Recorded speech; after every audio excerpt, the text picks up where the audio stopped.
هومر قرداغی برێڤەبرێ گشتیە پەروەردەیە شارەداریە تێبی. هومر قرداغی لە کوردستانê ئەندازیاریە چاندنê خوندیە یان jî هەندەسا زیرعî. Piştî ku hatiye Swêdê endaziyariya mîkanîk ta sala 1992 xwendiye. Li zanîngeha Stockholmê xwendina mamosteyatiya matîmatîk û fîzîkê kiriye, xwendina serkariya dibistanan sala 2002 dawî aniye. Xwendina serpereştiyê yan jî Director Education sala 2003 kiriye. û di sala 2005 da xwendina birêvebirinê kiriye Leadership Education. Kak Homer di navbera 1984 û 1990 de ji gelek dezgehên dewleta Swêdê re tercümanî kiriye. Di navbera 1990 û 99 mamosteyê polên cûr bi cûr li dibistanên Stockholm. Di navbera 2001 û 2006 de serkariya dibistanan kiriye. Ji sala 2006 de birêvebirî giştî yê perwerdeya şaredariya Têbî Bakurê Stockholmê. Şaredariya Têbî yek ji dewlementtirîn şaredariyên Swêdê ye û li wir 63,000 hemwelatî dijîn. 5,000 kompanya hene û sewiya zanistê li Têbî gelekî bilind e. Serokvezîrê Swêdê niha Fredrik Reinfeldt nişteciyê Têbî ye û li yek ji wan dibistanên Têbî ku Kak Homer birêve dibe xwendiye. Sewiya dibistanên Têbî ji 2009 ya sêzdemîn e. Kak Homer Qeredaxî serpereştiya 1500 karmendî û sê serkarên dibistanan dike. Budceya dezgeha wî 1.5 milyard kronê Swêdî ye.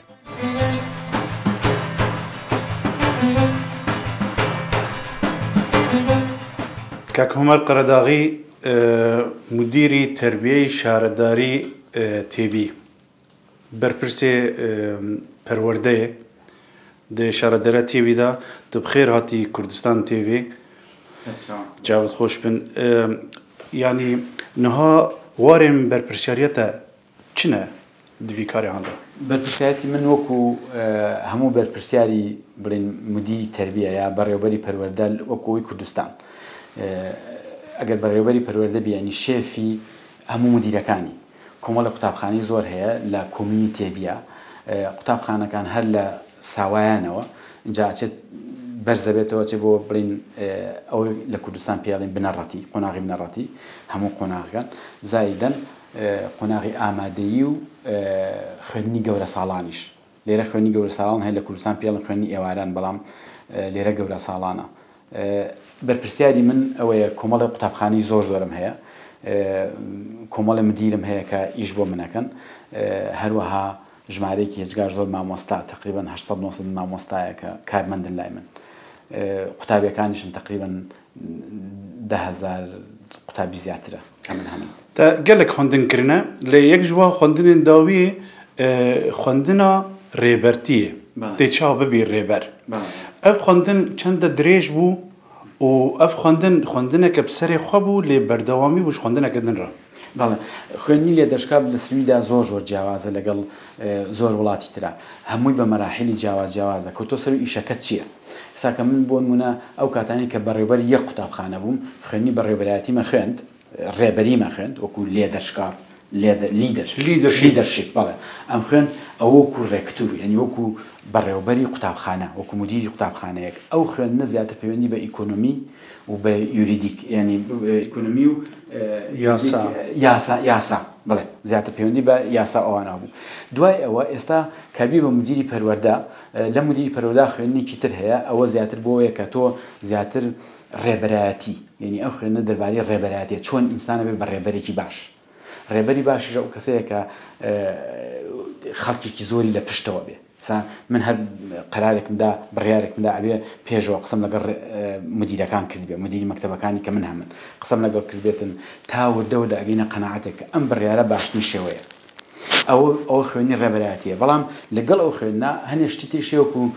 شێف یعنی ئەویش هەر جۆرێکە لە ڕێبەر بەڵام ئەوەیە کە ئیتر پێویستی بۆ ناکە لە مەجالە دیموکراتیکە بێت کە گەیتە سەر نوقتەیەک ئەبێ بڕیار بدەیت ئەلەو کاتانە ئەڵەی مناقەشاتمان زۆر کردووە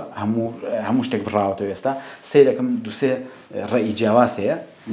لە نێوان ئێوە بەڵام من ئێستا گەشتمە قەناعەتی ئەم قەرارەیان ئەم بڕیاران لە هەمویان باشترە اینجا ئەو خوێنانی کە لە سویدا هەیە زۆر قوڵن هەندێک خوێنینان هەیە مەسەن بۆ ماوەی 6 مانگە هەندێکیان ماوەی 2 ساڵە سا ڕێک توژبلینەکە بڵێن ئەوەی کە پێڵن خوێندنی ڕێبەری قوتابخانە یا بەڕێوەبەری قوتابخانە ئەوە 2 ساڵ بوو ئێستا ئەم خوێنەی ترکە هەمە بۆ مدیری تەربیە ئەوە 1 ساڵە یعنی جیاوازە فەرقی هەیە یعنی هێنجی ئەم دەربارەی خوێندنە ڕێبەرەتیە ئەو خوێندنە هانج بۆ هەموو جورێ کار ینی بکارتێ یانجی هەر جورەیەکی کاری ژیانێدا خوێندنە ڕێبەرەتی بسەری خۆی خۆی بە شێوەیەکی گشتی زۆر جار بەعزە خوێندنێک هەیە بەس بۆ مەسەلەی ئەوانەیە کە لە کۆمینەکانە ئیژەکەن لە شارەداریەکان ئیژەکەن هەندێکی تر هەیە بۆ هەم شارەدارەکان هەم بۆ قوتاعی خاص بۆ بڵین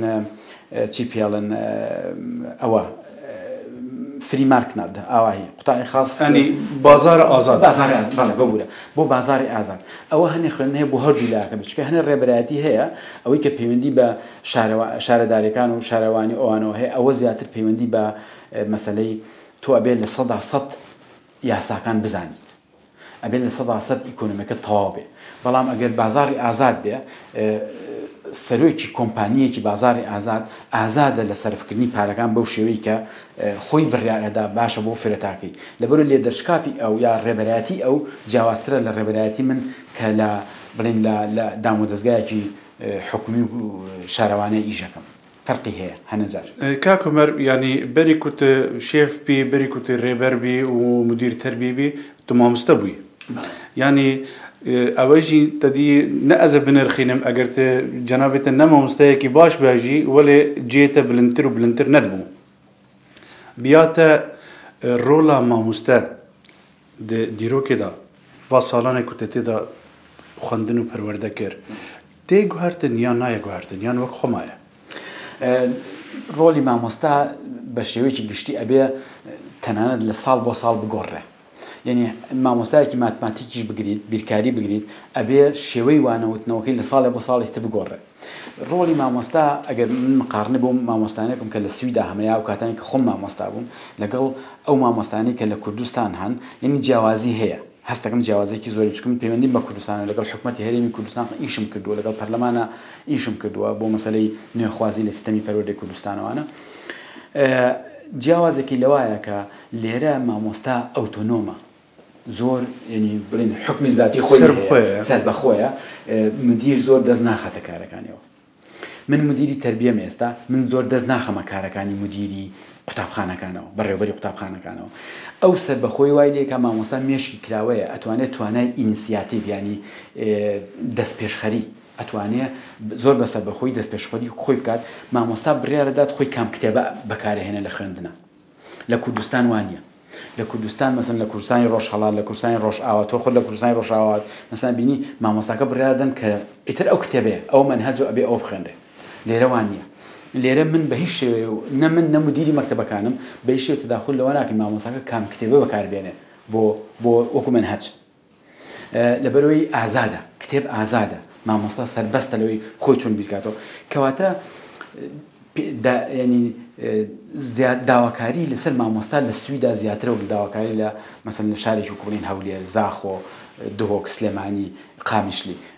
داواکان جیاوازن بەوەی کە مامۆستا زۆر سەربەخۆ نییە لای خۆمان یعنی دەسەڵاتەکە لەسەرەوە هاتۆ بە خوارەوە لێرە وان نییە لێرە هەموو قوتابخانەیەک ئەوتۆنۆمیکی خۆی هەیە ئازادیەکی خۆی هەیە لەوێ شارە دەریاوە ئەگەر برادەرێک یان کەسێک بخوازێ ببێ ڕێکتۆرێ دبیستانێکی مدیر بریارە کاریوی تددی ji غەینی ku ئەو ئینسانە divê têrzane bê çi tiştî din pêwîst e hetayê tu bêjî okey çê dibête bibî mudîr چەند شتێک هەیە بەلای منەوە گرنگە ئێستا حالی حازر ئەمەوە سێ مدیر سێ بەڕێوەبەری قوتابخانە تەعین بکەم من چیەکەم من ئەنۆنسێک ئیعلانێک لە جەریدا بڵاوەکەمەوە لە چەند جەریدێکی سویدیا بڵاوەکەم وەڵام من پێویستم بە سێ بەڕێوەبەر هەیە بۆ ئەم سێ قوتابخانەیە باسێکی قوتابخانەکانم تیان نووسیون اینجا ئەنووسم ئەو مدیرەی کە منەمەوێ ئەبێ ئەم سیفاتانەی تیاوێ اینجا پرسیارێکی تۆ کام سیفاتانی تیابێت تۆ عینەکەیت وەریەگری یەکێ لە هەموو صفاتە گەورەکان ئەوەیە کە بە سویدی پێڵن سۆسیال کۆمپتێنس یعنی تێرزانی سۆسیالی هەبێت کۆمەڵایەتی بەڵێ سۆسیالی هەبێت بە مانایەکی تر ینی توانایەکی وا گەورەی هەبێت کە دایما بتوانین نیگای بڵند بکاتەوە ئەگەر کۆنفلیکت ینی سەراع ینی ناکۆچی لە ناو قوتابخانەکانە هەبێت ناو مامۆستا و تەلەبایە هەر شتێکی ترا هەبێت ئەو بتوانێت توانایەکی وا کۆمەڵایەتی بەرزی هەبێت بتوانێت چارەسەر بکات من مدیرێکم ناوێ کە لای من کار بکات ئەگەر نتوانێت چارەسەری ئەو پرۆبلێم ئەو گیر و گرفتانە نکات کە لە قوتابخانەکانە ڕوەدەن ئەگەر ئەو بۆ هەموو شتێک ڕاکاتەوە بۆ لای من ینی من ناتوانم کارێکی بکەم چونکە ژمارەیان زۆرە بە مانایەکی تر یەکەم شت دەبێت سۆسیال کۆمپتێنسی بەرز بێ یعنی ئەبێ توانای کۆمەڵایەتی چارەسەرکردنی گیر و گرفتی بەرز بێ دووهەم شت ئەبێ لە مەجالەکەی خۆیان بزانێت بۆ نمونە من بۆ قوتابخانەیەکەمەوە ئەگەر ئامادەیی بێ لا قوتابخانە ئامادەیەەکە من چەند بەشێکی زۆرم هەیە ئەبێ ئەو توانایەکی زۆری هەبێ ئەو بەشانە بزانە یعنی کاری تیا بکرێ خیبرەی هەبێ ئەگەر ئەو شتەکان نەزانێت ئیتر ئیشەکان ناڕابڕێەوە یعنی نابێت بۆ هەموو مشکلێک ڕاکاتەوە بۆ لای من اینجا سیرەکەم بزانم خوێندنی بەڕێوەبەرایەتی قوتابخانەی هەیە نیەتی بزانم پێداگۆگ یا پێداگۆگ نییە بەلای منەوە مەسەلەی پێداگۆگی زۆر مهمە یعنی مەسەلەی زۆر شارەزا بێت لە چۆن وانە ئەو ترێتەوە چۆن ڕێزی قوتابیە گیرێ من مدیرێکم نایە ڕێزی قوتابی نەگرێ این مەسەلەکە لەوەیە لەبەرەوەی ئێمە هەموو ئیشمان هەیە لەبەرەوەی بۆ قوتابیەکان ئێمە ئیشمانە خو بۆ خەڵکی تر ئێمە ئیشمان نییە لەبەرەوە زۆر گرنگە ئەو مدیرانە ئەو توانایان هەبێت کە بتوانن کە قوتابی لە مەرکەزا دابنێن لە ناواندا دابنێن یعنی تا دەسەڵاتەکان لە خوار بێت ئیشەکان باشتر دەکرێت من ئەمە خیبرەی خۆمە لەبەرەوە گە تۆ دەسەڵات دا بە خەڵک ئیشکا لە ژێرەوە ئەوان خۆیان حلی مەشاکلی خۆیانەکەن بە شێوەیەکی باش بەڵام دەسەڵات ئەبێ لەژێر بەرپرسیاری چابێت ڕێڕێوێکەیە ئەبێت تۆ لەژێوە ئیشکەی بۆ نمونەگە مقارنێکم بە کوردستان تۆ ناتوانانی لە کوردستانە بژیت دژایەتی هەموو سیستەمەکەی کوردستان بکەیت لە حکوومەتی هەرێمی کوردستان و لە پەرلەمانی کوردستان یعنی ئەتوانی ڕخنە بگریت توانی قسەی خۆت کە شتێکی زۆر باشە ڕخنە زۆر باشە گەر دروستکە بێت بەڵام تۆ ناتوانی لەگەڵ دژایەتی هەموو سیستەمەکە بکەیت لە هەمان شتێ منیش مدیرێکم نایە هەر سیستەمەکەی لە سیستەمێکی دیموکراتی صرفە ئەو خۆت ئەزانی لە سوید دەژیت بەڵام ڕێکتورێک نایە بە ئیستیمرار مەشاکل بنێتەوە بۆ نمونە ڕێزی قوتابی نەگرێ یا مەسەن جۆ لە دەنگی مامۆستاکان نەگرێ یا مامۆستایەکم ناوێت سەرکوتی قوتابیەکان بکات یعنی بیان شکێنێتەوە هەم بە قسە هەمیش بە هەڵسوکەوت لەگەڵ قوتابیەکانە یعنی ئەوەی کە پێڵێن مۆبینگ یا سەرکوتکردن نابێت لە قوتابخانەکانە یعنی ئەگەر مەسەرەن خوێندەوانێک بەرسیفێکی بدە بەرسیڤەوەی شاش بێ یان پێ بکەنێ یان حەنێکی خۆ پێ بکێ یان بێژێ دەرکەوێت دەرەوە یا بێژێ کێ دەرێ فێربی باوێتە فێر نەکری یعنی ئەف گوتنێژ وی ڕەنگی نابێت هەر قەزەخەنە ئەوە سەرکوتکردنە ئەوە جۆرێکە لە سەرکوتنی ئینسان بۆ ئینسان باشترین چارەسەریش لەو حاڵتانە قسەکردنە مثلا تۆ دانیش لەگەڵ مامۆستای قساکەڵی ئەڵێ لە منهەجی ئێمە ئەو بەها بنەمایەتی ئێمە هەمانە ئەو ڤێردێرین یعنی ئەو بەها بەرزەکان ئەو قیەمانەی کە لای ئێمەیە لە سیستەمی خوێندنی دیموکراتیا هەیە باسی ئەوە کە تۆ بە هیچ شێک بۆ نییە ئەو جۆرە قسانە بکەیت اینجا یاوەی خۆت ڕاستەکەیتەوە یاوەی خۆ حافیز خۆ ئێمە لە وڵاتێکی حڕاژین سەربەستی تۆ ئیشەکاکی یان نایکی کاکۆمەر ینی گەلێک پسپۆر دەبێژن ئەگەر تو بخوازی گەندەلی ji civatekî rakî divê tu sîstema perwerdeyê de dest pê bikî ji ber ewana ku bi şêweyekî baş rabin wê ew bibin nifşekînî ew dikevine civatê û civatê bi rêve dibin sebaret bi ew meseleyê mesela gava tu kesekî teyîn dikî kar didê de tu hesab nakî mesela piştnavê vî biraderî وەک نێزیکی پشناوی سەرۆک وەزیرە یان مەسەلەن تەلەفۆنێک جیاکی وەرێ بێژێ ئالیکاریە برادەرێ مە بکێت شتێ وەری چێ نابێت گەندەڵی خۆی لە زۆر کۆمەلگا هەیە لەو کۆمەلگانەی کە وەکو مەسەلەن ئاسیا ئەفریقیا لەوانە زۆرە لە هەندێک لە لاتین ئەمریکا لە وڵاتی ئەوروپای غەربیە کەمترە لە وڵات دیموکراتەکان زۆر کەمترە بە تایبەتی لە دووەلی سکەندیناڤیا هەر زۆر کەمە بەڵام هەر هەیە شتێکی کەم هەر هەیە بەڵام تۆ ناتوانین مقارنەکەی بە وڵاتی ئاسیایە بە عێراقیە بە شوێنێکی تر بەڵام مەسەلەکەوەیە تۆ گەندەڵی شتێک نییە بە ڕۆژ و درۆژ کاری لەگەڵا بکەی بە ڕۆژ و درۆژی دروست نابێت گەندەڵی ناو سیستەمەکایە یەکێ لەو شتانەی کە گەندەڵی دروست کردووە لە کوردستانە زۆر مەسەلەی واستەیە ئەوەی کە واستاکەی خەڵک بە پێی توانای خۆی بەرز نابێتەوە بۆ ئیشەکان. یعنی ئێستا من کوردێکم خەڵکی باشووری کوردستانم هاتووم لێرە خوێندومەوە بە خوێندنەکان بوویت مامۆستا و جێگیری معاون مدیری مەکتەب و اینجا مدیری مەکتەب و اینجا بەڕێوەبەری پەروەردە. یعنی سیستەمەکە ئەوەنە دیموکراتە فەرقی من و یەک کەسی تری نەکردووە. یعنی ڕێت پێدا بچن لە کوردستان بەداخەوە لە زۆر حاڵ تاوانیە واستەکارێکی زۆر هەیە. یعنی خەڵکی بتوانە لە مرکزێکایە کە ئەوە یعنی خەڵکی لەو بتواناتە بن بەڵام لەبەری کەس ناناسە واستەی نییە ئەمە گەندەڵی دروست کردووە. ئەمە چارەسەرەکەی بەس بەوە ئەکرێ باسی بکەیت یەک دووش هەموو کەسە لە جێی خۆیەوە من تۆ هەموو کەسێکی ترکە لە کوردستان ئاژی باسی ئەوە بکەن کە واز لەو واستەی بێن ئەگەر هەر کەسێک لە جێی خۆی نەیکە حلی زۆر مەشاکیلمان کراوە مشکلەکەی لە هەموو مەجالەکانە واستە هەیە ئەمەش زۆر خەتەرە زۆر خراپە لە سوید واستە نییە. ینی سپاس لە هەمان واتای مامۆستایان ینی لەم کۆمەڵەی مەرج بەرامبەر مامۆستایان سەختتر و سەختتر دەبن باشە هەر مامۆستایانشی لە مەعاشی خۆ لە موچەی خۆ ڕازی نین باشە لە گۆر ئەو کارانی دیکە ئەگەر گەنجی سوێدی ببی ینی زۆر پێوان ناخۆشەکە بڕۆن ببنە مامۆستا ینی کارانی لە مامۆستایی باشتر بۆ ئێوان هەیە. بە جەنابی تو وایە کە ئەم پیشەیە مافی ئەم پیشەی دێتە خواردن یان نا؟ ئیشی مامۆستایی ئیشێکی زۆر زەحمەتە زۆر قورسە چونکە بە شێوەیەکی گشتی تۆ لەگەڵ مناڵە ئیشەکەی و لەگەڵ گەورە ساڵانە ئیشەکەی بۆ ئەمە ئەبێ کۆمپتێنسێکی یا چی پێڵن تێرزانینێکی زۆرت هەبێ ئەو شێش لە تۆ فێر بووم تێرزانی زۆر جوانەوە کوردیە ئەبێت تێرزانینێکی زۆرت هەبێ لە مەجای سوسیالەکە بەڵام لە مەجای مادەکانە تۆ ناتوانانی مامۆستای بیرکاری بێگەت بیرکاریکی باش نەزانیت. اینجا لەگەڵەوە کۆمەڵێک یاسا و ڕێسا هەیە کە تۆ بێ بیزانیت. مەسەن تۆ ناتوانانی مامۆستابی لە سویدا ئەگەر یاساکان نەزانی ئەو یاسانی کە قوتابخاناوە بەڕێوە تۆ بزانین چیەکەی. ئەمە وای کردو مەسەن زۆر کەس لە ئیشی مامۆستایی ئەسڵەمێتەوە دوای لەگەڵ تۆنوەرینە تۆنوەرین تۆ فیلێکی بیرکاتەوە تۆنوەرین بڵین گەورە ساڵ بگورە گەورە ساڵنا مێر منداڵ گەنج و لاو ئەوانە ئەمانە پرسیار لەسەر هەموو شتێدانێن تۆ هەرچی بڵێ ئەوان پرسیاری لێکن. یعنی ژیانەکان وایە بە حکمی ژیانی ئەو تەمەنەمە 13 ساڵ تا 9 ساڵەوەی کە پێڵێن مێر منداڵ 13 ساڵی تا 9 ساڵە ئەمانە پرسیاریان زۆرە لەسەر هەموو شتێ تۆ ئەبێ وەکو مامۆستا وەڵامی پێ بێ. یعنی ئەو وەڵامیش کە توی بە شێوەیەکی ڕێزدار جوای بیتەوە لەبەرەوەی ئیشی مامۆستا ستاتوشی ئیشی مامۆستا زۆر قورسە. ئەو معاشی کە بۆ مامۆستا ئادرێت لە سویدا ئێستا معدلی معاش لە سویدا بۆ مامۆستای یومناسیۆم بڵین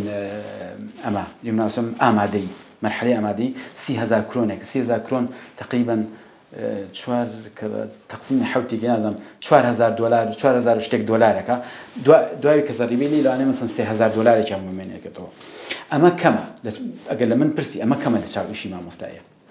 لەبەرەوەی ئیشەکەیان زۆر قورسە بەڵام بۆ مجتەمەعێکی وا زۆر کەمە. لە کوردستانیشە بە هەمان شێوە من باوەڕم وایە ئەگەر بتەوێت ستاتوسی ئاستی ئیشی مامۆستایی بەرزکەیتەوە ئەبێ مەعاشی مامۆستا بەرزکەیتەوە. من باوەڕم وایە ئەبێ بەلایانی کەمەوە لە کوردستانە ئیمڕۆ لە 120 معاشی مامۆستا بەرزکرێتەوە بۆی کارەکەی خۆی خۆش بێ. بەس ئەوە تەنیا ڕێگایە بۆی ئەو گەنجانەی ئەو لاوانەی کە ئەیانێ بخوێنن ئیش بن مامۆستا بۆی بزانن کە پاشە ڕۆژ موچەیەکی باش وەرەگرن. ئەم لایەنە زۆر گرنگە بەس لە کوردستان ئەم کارە نەکراوە بەداخەوە. من هیوادارم لە کوردستان بکرێ بەڵام لەبەرەوەی کە ئێمە یاسایەکمان نییە لە کوردستان یاسای قوتابخانەکان نییە لە سویدا یاسای قوتابخانەکان هەیە مەسەن لەم هینی منە دامناوە ئەگەر شتێ بێ نەزانم چی یەکسەر هەڵێدەمەوە ئەیخوێنمەوە. لە کوردستان تا ئێستا حکومەتی هەرێمی کوردستان لەگەڵ پەرلەمانی کوردستان یاسایەکیان داناوە پێی بڵێ یاسای قوتابخانەکان تا ئێستا یاسامان نییە. یعنی ئەمە کارەساتە تا ئێستا لە کوردستانە ئیژەکەین بە ڕێنمایی ئەڵێت بە پێی ڕێنمایەکانی وەزارەتی پەروەردە یا بە پێی ڕێنمایەکانی بەڕێوەبەری گشتی هەولێر بەڕێوەبەری گشتی پەروەردەی هەولێر ئێمە بڕیارماندا کە ئاوا بکەین. ئەمە بەلام و باش نییە ئەمە تۆزە بێیاسایی پێوە دیارە. یەکێ لەو لە کوردستان ئیشی زۆر باش ئیش کراوە یعنی زۆر شتی باش کراوە لە بواری قوتابخانە بۆ نمونە لە ساڵی 90 کە دەسەڵات کەوتووە دەست خۆمان دەست کوردەوە لە باشووری کوردستان تا ساڵی 2010 بە 19 ساڵ 4,000 دەوروبەری 4,000 قوتابخانە دروست کراوە. کاکەمە لە سویدیشان نییە شتە. ئەمە ئیشێکی زۆر گرنگە زۆر مەزنە کە کراوە زۆر بەلام یعنی گرنگە بەلام باسی ئیشە باشەکەش کەم بەڵام لە چاو ئەم ئیشە باشە هێشتا یاسای قوتابخانەمان نییە لە کوردستانە. هەر کەسێک دڵسۆز بێ بۆ ئاڵای کوردستان بۆ حکومەت و پەرلەمانی کوردستان ئەبێ ئەم گرفتە بەرزکاتەوە بۆ وەزیرەکانی خۆمان بۆ ئەنجومەنی وەزارەتی بۆ سەرۆکاتی هەرێمی کوردستان بڵێن ئەم گیر و گرفتە هەیە و چارەسەری بکەن. کاک عومەر جیگای مامۆستا لە کۆمەڵەی بالضبط لە کولتوری ئەو وڵاتانی کە کوردستان دەستگیرکردنە لە ئەو کولتورەی هاتووە ئەو ستروکتورێکی فیودال ئەقتاعی دروست کردووە لەو مەقولەی عەرەبی تێ من علمني حرفا كنت له عبدا يعني کە برادەرێک من فێری یەک وتنەکەی بکێ من دەبمە کۆڵەی ئەو برادەری یعنی ئەو سیستمی پەروەردەی لە ناوچەی ئێمە سیستمی کۆڵەتیە. مدیر یعنی ڕێکتۆر کۆلەداری بە مامۆستایەکێ مامۆستایشی کۆلەداری بە قوتابیەکێ لە هەمان کات کە خوێندەوار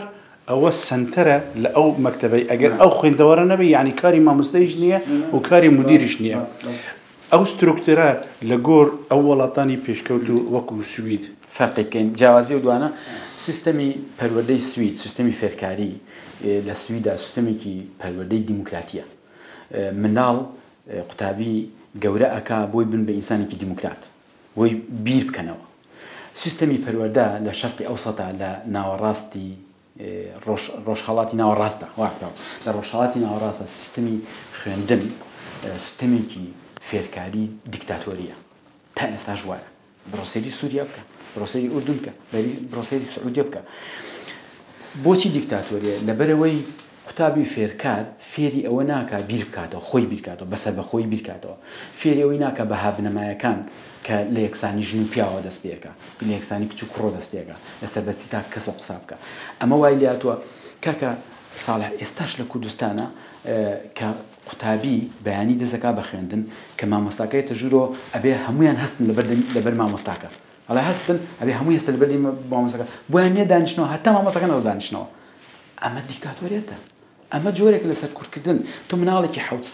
8 ساڵ بەیانی زوو بە چاوێکی خاڵا هاتوو مەکتەب تۆ بێ لەبەر گەورە ساڵانە هەستە سەر پێ بۆ ئەم سیستەمە نییە لە سویدا. ئەسەمە شتێکی زۆر خراپە. ئێمە هەرچی قوتابخانەمان هەیە لە کوردستانە سیاجی هەیە یعنی دیواری هەیە. لە قوتابخانەی سویدا خۆ لە سویدەژیت دیوار نییە بۆ قوتابخانە دیوار قوتابخانە بەشێکە ناو کۆمەلگا هەر لەو منزورەشەوە زۆر قوتابیەکان ئەبێ بچنە دەرەوە ئەبێ بچن سەردانی پۆلیس بکەن سەردانی دایرەکان بکەن سەردانی بازاڕی کار بکەن سەردانی ئاسنگەر و دارتاش و چۆک و ئەوانە بکەن بۆ ئەوەی بزانن کۆمەلگاکان چۆن نیشەکە. ئێمە هەموو مەقسوودە چوارچێوەوە لە کوردستانە یعنی ئەم سیستەمە سیستەمێکی باش نییە بەڕێمە لە گۆڕانکاری زۆری تیا بکرێت. بەڵام جارێکیش بیڵێمەوە دەری سویدەکە لە بێتونایی بکەم خەت بیانم بە ژێرەوەی کە ئیشی زۆر باش کراوە ویست و خواستێکی زۆر باشەیە کە ئیشی زۆر باش بکرێ بەڵام تواناکان هێشتا بە تەواوی بە پێی پێویست نەخراونتە گەڕ بۆی هەموو کارەکان هەموو نێخوازەکان بکرێن سیستەمی قوتابخانە. تەسەوەر کە ئێستاش مەسەلەن لە قوتابخانەکانی کوردستانە گە بچیتە شتی زۆر بەسیط مەسەلەن کاتی دەوام 2 سەعات و 3 سەعات و ئەوەیە زۆر لە قوتابخانەکانمان 2 دەوام و 3 دەوامە. ئین تۆ مامۆستایەک لە کوردستانە ڕۆژانە 3-4 سەعات ئیژەکە. مامۆستاکانی کە لای من ئیژەکەن لە بەیانیان لە 8 سەعات 3-4 ڕۆنەوە. بەڵام کە تۆ ئەم داواکاریت لیان هەبوو ئەبێ مەعاش موچەیەکی باشیان بیتێ ئەبێ ژینگەی قوتابخانەکە ژینگەیەکی باش بێ. مەسەلەن لە کوردستانە حانوتێکی باشی تیان نییە ژوورەکان زۆر ڕق و تەق و ناخۆشە هیچ وەسائلێکی تیان نییە بڵێن گۆردی باخچەی قوتابخانەکان ڕێک و پێگنین یعنی قەزمە زۆر شت هەیە ئەتوانرێ بکرێ. ئێستاش لە کوردستانە خۆشبەختانە بەپێی بە سیاسەتێکی باش دوور خراوێنێتەوە لە شەڕ و ئاژوە و تەقینەوە و کوشتن و بڕێنە ئاسایشێکی زۆرەیە لە کوردستانە لەبەرەوە پارەیەکی باشی لە کوردستانە هەیە کە خەڵک ئەتوانێت ئیستیسماری پارەکەی بکە. بۆ چوونی من ئەوەیە کە یەکێ لەو شتە گرنگانی کە لە کوردستانە بکرێ ئەبێ بودجەی قوتابخانەکان سەربەخۆ بن بۆی بەڕێبەری قوتابخانەکان بتوانوکو ئۆتۆنۆمێک بیر بکەنەوە ئازادیان هەبێ خۆیان بڕیار بدەن پارە لەکوێ قوتابخانەکە هینەکەن بەکارێن. ئێستاش لە قوتابخانەکەی کوردستانە بودجە سەربەخۆ نییە. من کە بودجەی قوتابخانەیەکە دەم بە بەڕێوەری قوتابیەکی لە قوتابخانەکان ئیتر من رەقم نییە بەڕێوەرەکە چۆنی بەکارێنێ. من داواکاریم لەوێ ئەڵم چەند ئامانجێکم بۆ داناوەڵم لەم ساڵی دراسیە ساڵی خوێندنی ئیمساڵە ئەم ئامانجانە تۆ پێکی أبي أم بقيته هدف لمشتا من دعاء حق منيت شون أجاو أمي بقعت هذا بون من الدعاء ليك علم نسبة نجاح أبي اللي صار نو سبي إمسال تواويتر أبي أوكا